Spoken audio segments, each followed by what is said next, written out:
The luck of the Irish seems to be running out on Ottawa's St. Patrick's Day parade. We have come to learn that it is once again being cancelled. Here with more on this decision is Tom O'Neill, president of the Irish Society of the National Capital Region. Good morning to you, Tom. Good morning, Rosie. How are you? Top of the morning. Yeah, I think it's a disappointing day for on many fronts here. And now we are finding out that the St. Patrick's Day parade is canceled here in Ottawa another year. Tell us more on what has impacted this decision to cancel this year's parade, Tom.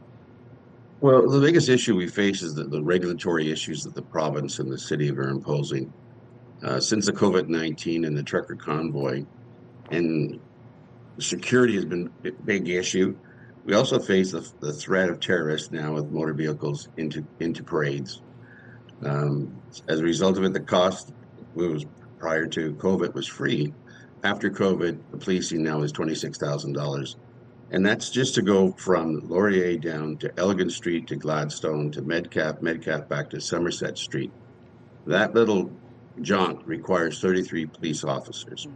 And they have to be off-duty police officers. It's no longer a combination prior to COVID of police and security and volunteers.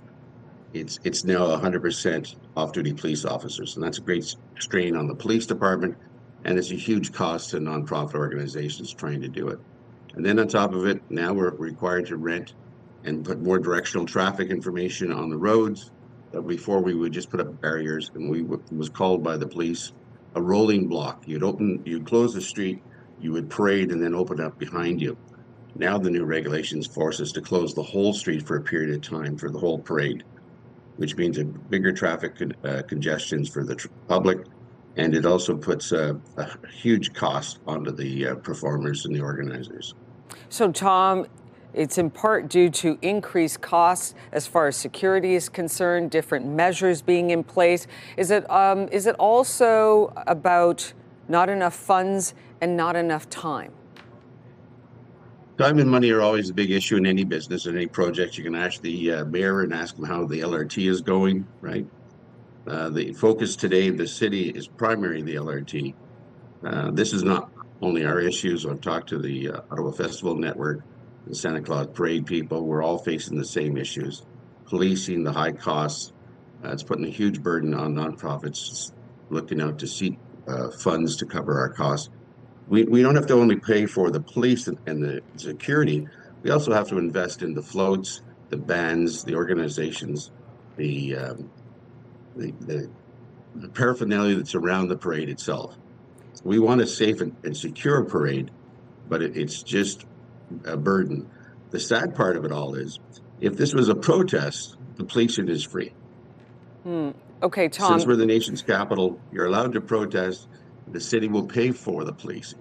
But if you're part of the community and you want to build a piece of the fabric, whatever part of the community you are, that's a burden and a user fee. No doubt Ottawa is disappointed with this news that we will not have a St. Patrick's Day parade this year. Let's end on a positive note. What are other ways that people can celebrate St. Patrick's Day in Ottawa, Tom? So we actually have a St. Patrick's, the Irish Week, and we start off this Thursday, where we're going to actually stand over the bridge of the Rideau Canal and drink a non-alcoholic Guinness beer to celebrate our ancestors, the past, and look forward to the future. And 4:30 on Thursday night, we will be having a proclamation at City Hall. It's Irish Week. Friday, of course, over 30-some Irish pubs in the Ottawa Valley and in the city of Ottawa will be having Fish Friday. On this coming weekend, Ireland is playing France in the Six Nation Rugby Cup on Saturday and is broadcast at local restaurants and bars. England and Italy are playing on Sunday. And on Sunday afternoon around 2 o'clock, the Heart and Crown local artists, authors are just doing a book signing. Unfortunately, Larry O'Brien had to be pulled away at the last moment. His book on AI was going to be released for people to come and get a book autographed by him.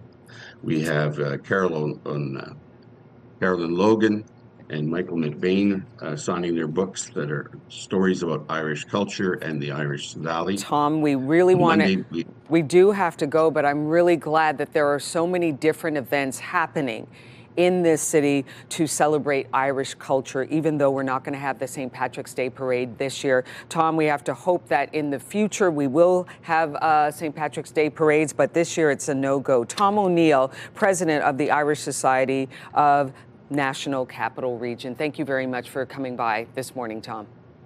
Thank you, Rosie. Have a good day.